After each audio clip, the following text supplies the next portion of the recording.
Well, it's time for another episode of Billy's Breakdown. And Billy, last week you spoke about Brodie Croft. This week you've noticed a bit of a trend in rugby league. Yeah, and it's in a position that I'm most familiar with at fullback. And we see these days a lot of the fullbacks defend in the defensive line when they're defending their try line. And it makes it harder for the opposition to score a try. But if you're willing to kick the ball, there is an advantage and there's no one at home.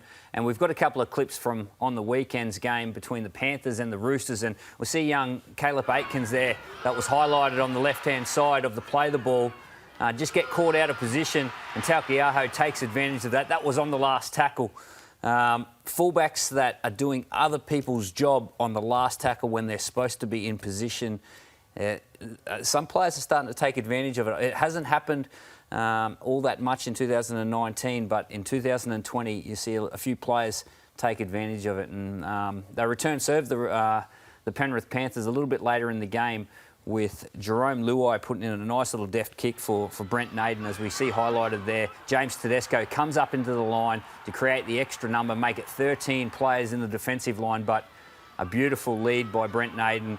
Jerome Luai, pinpoint kick, and it's an easy try. So I think players are starting to take advantage of this trend in the game. Why do you think it's only being exploited now?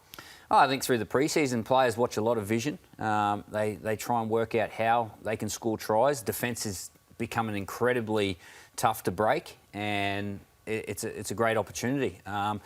Everyone wants to defend like James Tedesco, and if James Tedesco is getting taken advantage of, they all will. So what do they need to do now, fullbacks? What do they need to keep in mind, do you think? I think break up the pattern so they can't set it up. You can see it was a set-up play between Brent Naden and Jerome Luai. So if you can break up your structure, sometimes jump in the line when it's their money play, and sometimes stay back as a fullback. Definitely on the last tackle, you need to be out of the line and become a fullback in that position, unless it's desperate times up in there. When you were playing, did you constantly have to evolve your game? Yeah. I guess every pre-season, a lot of video, as you said, is watched and tactics change. Yeah, it's nearly a game of chess out there, and as a fullback, you're creating that defensive line.